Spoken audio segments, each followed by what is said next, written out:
Hello नमस्कार दोस्तों, कैसे हो आप। मैं हाजिर हूँ एक बार फिर आपके सामने एक नया वीडियो लेकर। दोस्तों, कैसी चल रही है आपकी पढ़ाई। और आप घर रहकर अच्छे से पढ़ाई कर रहे होंगे, स्वस्थ होंगे, मस्त होंगे। दोस्तों, जान है तो जहान है, 2 गज की दूरी, मास्क है ज़रूरी। इन सभी बातों का आप ध्यान रखिए और पढ़ते रहिए। दोस्तों, आज हम पढ़ने वाले हैं अध्याय 12 का पार्ट 4, जिसमें हम पढ़ेंगे चिपको आंदोलन के बारे में। दोस्तों, इसके बाद में पार्ट 12 का एक वीडियो और है जिसमें कुछ महत्वपूर्ण बिंदु हैं, उसका भी एक अलग से वीडियो बना रहा हूँ, छोटा सा है, बहुत मज़ा आएगा आपको और आपको यहाँ भी एक बड़ा मज़ा आने वाला है। तो आइए दोस्तों, शुरुआत करते हैं। और आप हमारे चैनल पर पहली बार आए हैं तो इसे सब्सक्राइब करना ना भूलें और वीडियो को अंत तक ज़रूर देखें और कॉपी पेंसिल लेके बैठें और अपने नोट्स तैयार करते रहें, अगर आपके पास नोट्स नहीं हैं तो। ठीक है, अगर हैं तो आप उन्हीं से पढ़ें और ये केवल सुनें आप। तो दोस्तों देखिए, चिपको आंदोलन का अर्थ पढ़ेंगे सबसे पहले कि चिपको आंदोलन का अर्थ क्या है। तो आप सब जानते हो चिपको आंदोलन का अर्थ नाम से पता चल रहा है, चिपको, नाम से ही पता चल रहा है। चिपको यानी चिपकने से संबंधित है कि अब चिपके कैसे हैं। तो देखिए यहाँ पे, देखिए चिपको शब्द चिपकने या लिपटने से बना है। एक पेड़ों से चिपक कर यानी पेड़ों से चिपक कर या लिपट कर उन्हें काटे जाने का विरोध करने की विधि को नाम दिया गया है, जिसमें यह विधि वृक्ष रक्षा में लोकप्रिय हो सके। इसकी लोकप्रियता एवं प्रभावशीलता के कारण चिपको ने एक जन आंदोलन का रूप लिया तथा यह चिपको आंदोलन के नाम से मशहूर आंदोलन बन गया। दोस्तों, आपने सुना होगा इसके बारे में बहुत, तो आज बस इसी कड़ी में आगे बढ़ते हैं। तो देखिए यहाँ पे खेजड़ली गांव में जो चिपको आंदोलन हुआ उस समय की बात है यहाँ पे, वो हम यहाँ पे पढ़ेंगे।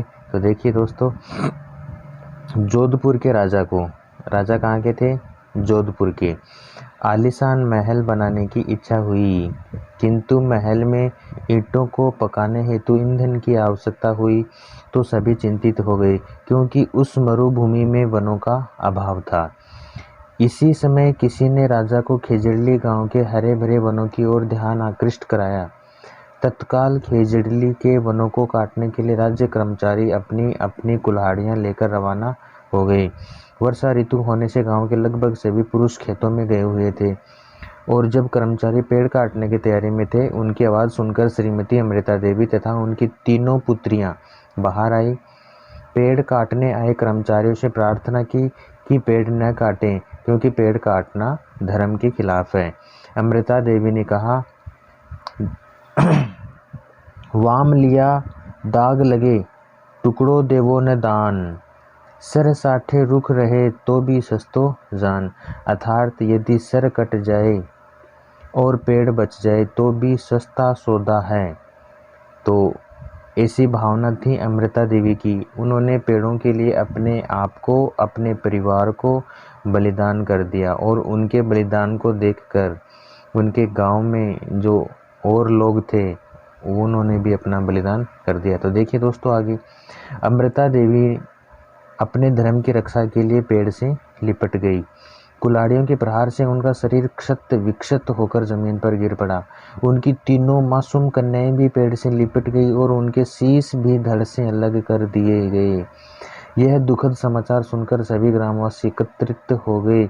उन्होंने हरे वृक्षों के काटने को रोकने के लिए तथा धर्म की रक्षा के लिए प्राण न्यौछावर करने की शपथ ले ली। हरे वृक्षों को बचाने में कुल 363 व्यक्ति शहीद हुए। मरने वाले सभी विष्णु जाति के थे। जब यह समाचार जोधपुर राजा ने सुना तो उन्होंने खुद खेजड़ली गांव आकर तत्काल पेड़ों को काटने का आदेश वापस लिया और साथ ही यह आदेश दिया कि भविष्य में अब कोई हरा पेड़ नहीं काटा जाना चाहिए। खेजड़ली के इस महान बलिदान को आज भी याद किया जाता है और पर्यावरण और प्रकृति संरक्षण का हमें संदेश देती है, हमें याद दिलाती है कि हम भी अपना सहयोग देकर पर्यावरण और संरक्षण में अपना सहयोग प्रदान करें। तो दोस्तों, हमें भी इनसे सीख लेनी चाहिए। ये हमारे पाठ का विषय इसलिए बनाया गया है कि हम भी इनके जीवन से प्रेरणा लें। हम अपनी जान तो नहीं दे सकते, लेकिन पेड़ तो लगा सकते हैं। तो दोस्तों, ऐसा आप कर सकते हैं। चिपको आंदोलन एक पर्यावरण रक्षा का आंदोलन है। कैसा आंदोलन है? पर्यावरण रक्षा का आंदोलन है। यह भारत के उत्तराखंड राज्य में किसानों ने वृक्षों की कटाई का विरोध करने के लिए किया था। यह आंदोलन उत्तर प्रदेश के चमोली जिले में 1973 में प्रारंभ हुआ। बाद में यह पूरे उत्तराखंड में फैल गया। आप देख सकते हैं चिपको आंदोलन उत्तराखंड का भी एक आंदोलन रहा है। चिपको आंदोलन में स्त्रियों ने भारी संख्या में भाग लिया। चिपको आंदोलन श्री सुंदरलाल बहुगुणा श्रीमती गौरा देवी के नेतृत्व में हुआ। तो दोस्तों आप ये बात याद रख सकते हैं कि जो उत्तराखंड का जो सबसे पहले चिपको आंदोलन हुआ था वो किनके नेतृत्व में हुआ था? श्री सुंदरलाल बहुगुणा और श्रीमती गौरा देवी के नेतृत्व में हुआ था। अब चलो आगे देखते हैं। चिपको आंदोलन का घोष वाक्य यानी चिपको आंदोलन का नारा क्या था? क्या है जंगल के उपकार, मिट्टी पानी और बयार। मिट्टी पानी और बयार। क्या है जंगल के उपकार, मिट्टी पानी और बयार। मिट्टी पानी और बयार जिंदा रहने के आधार। तो दोस्तों बयार नाम है हवा का, और मिट्टी पानी और बयार ये सारे हमें जंगलों से ही मिलते हैं। तो ये चिपको आंदोलन का घोष वाक्य था। अब हम आगे देखते हैं एपिको आंदोलन। एपिको आंदोलन सब परिचित हैं एपिको आंदोलन से। तो दोस्तों अभी करते हैं इसकी चर्चा एपिको आंदोलन की। देखिए दोस्तों एपिको आंदोलन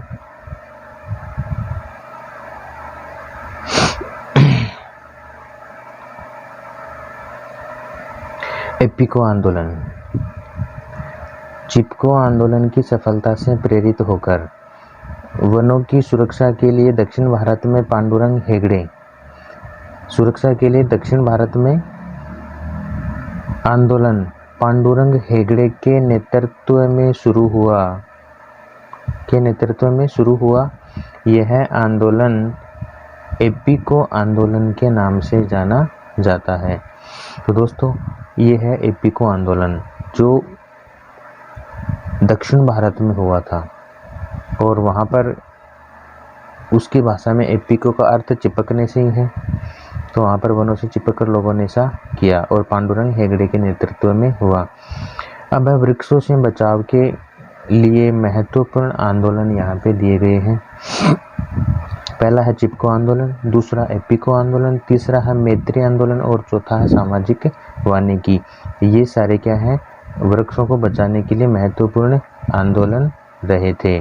तो आप यहाँ पे देख सकते हैं सबको चिपको आंदोलन, एपिको आंदोलन, मैत्री आंदोलन और सामाजिक वानिकी। दोस्तों एक पिक्चर जो किसी बच्चे की बनाई हुई है बहुत अच्छी है कि ये पेड़ काट रहे हैं और ये बच्चे उनको मना कर रहे हैं कि do not cut tree, do not cut tree, do not cut tree, यानी पेड़ों को मत काटिए। ये संदेश दे रहे हैं। दोस्तों कैसा लगा आपको वीडियो? आप कमेंट करके ज़रूर बताएं और उम्मीद करता हूँ आपको पसंद आया होगा। दोस्तों अगला वीडियो आता है, तब तक के लिए थैंक यू, बाय बाय।